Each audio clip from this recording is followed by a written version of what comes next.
क्या आप भी एक नीट एस्पिरेंट हो और पीसीएमबी लेने का सोच रहे हो या ऑलरेडी ले चुके हो but everyone around you is like कि बेटा पीसीएमबी मत लो, नीट से डिस्ट्रैक्ट हो जाओगे? Then this video is for you. Hi everyone, I am Ansha and I was a PCMB student, लेकिन मेरी priority was always NEET. So this is how I manage maths without letting it disturb my preparation. तो अगर MBBS आपका dream है लेकिन आप options open रखना चाहते हो, सो this is exactly what I did. I never treated maths as my main subject.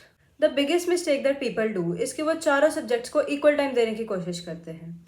मैंने फिजिक्स, बायो और केमिस्ट्री को सबसे स्ट्रॉन्ग रखा एंड मैथ्स को हमेशा सेकेंडरी रखा। I never studied maths on a regular basis. How much did I actually study maths?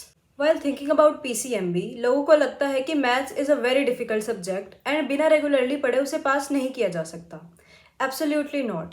I studied maths as little as I could just to comfortably pass it. I know सुनने में अजीब लगता है, we are used to hearing कि हर subject में 90 plus लाना चाहिए, but मैंने मैथ्स ऑप्शंस ओपन रखने के लिए लिया था, ना कि टॉप करने के लिए।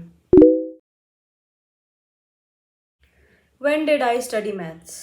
इन class 11 things are actually easier. बस अपने टीचर्स के पास जाओ, उनसे इंपॉर्टेंट टॉपिक्स और चैप्टर्स पूछो बिफोर एनी इंपॉर्टेंट टेस्ट, और कोई भी टेस्ट से पहले do not try to cover entire syllabus, just easier chapters को थोरली करके जाओ। What material I used? Honestly, YouTube one-shot lectures and NCERT practice is enough in class 11.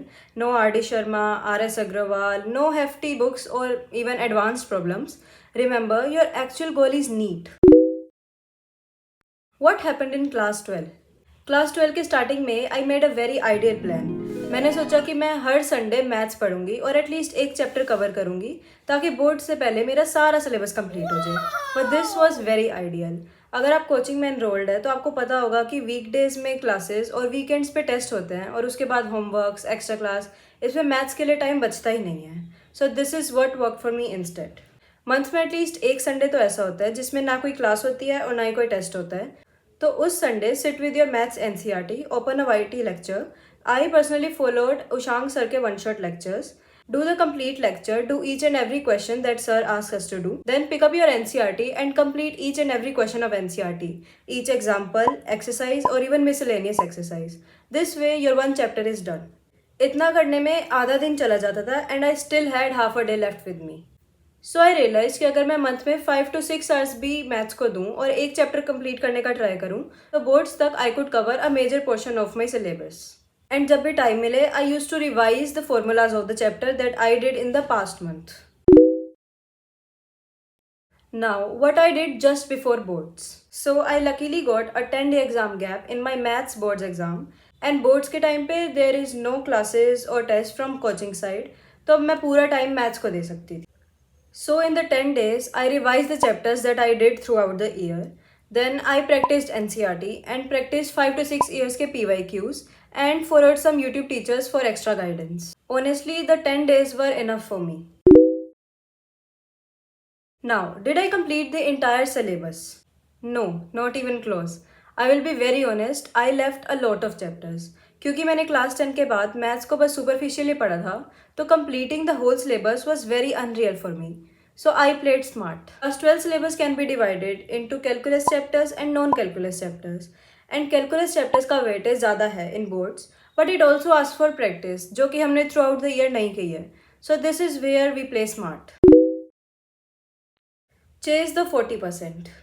Boards में calculus chapters का एवरेज वेटेज 60% रहता है and non calculus chapters का average weight 40% रहता है, तो मैंने उस 40% को ज़्यादा ध्यान दिया rather than that 60%. I focus mainly on the easier chapters like matrices, determinants, vectors, 3D geometry, probability. ये सब चैप्टर करने से पास तो आराम से हुआ जा सकता है and honestly after practising problems of ionic equilibrium, salt analysis, rotational motion, these chapters felt really easy.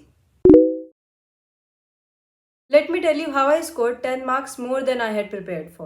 The first tip is to attempt all MCQs. See, boards में कोई नेगेटिव मार्किंग नहीं होती, सो अगर आपको कोई MCQ नहीं भी आता, there is a 25% प्रोबेबिलिटी कि आपका गेस ठीक हो जाए. So always attempt each and every MCQ. Tip 2, attempt calculus questions also. C physics से हमें बेसिक डिफरेंशिएशन और इंटीग्रेशन तो आता ही है, तो अगर आप मैथ्स क्वेश्चंस का कुछ पार्ट भी सॉल्व कर देते हैं एंड बोर्ड्स में स्टेप मार्किंग होती है, तो उस केस में आपको पर क्वेश्चन 1 to 2 मार्क्स भी मिल सकते हैं एंड ऐसे एक एक क्वेश्चन करके आपके 5 से 6 नंबर बढ़ सकते हैं। फाइनल टिप इज कि keep your answer sheet clean, do not make extra cut marks and keep the section segregated ताकि टीचर्स को चेक करने में कोई प्रॉब्लम ना हो। So this was everything I followed to peacefully manage PCMB. Yes, it looks hectic, but it is totally manageable if you play smart. Just remember that you are not competing with your PCM wale friends. You are in a different game than them. If you have any more questions, leave them in the comment box. I'll see you in the next one. Until then, take care and goodbye.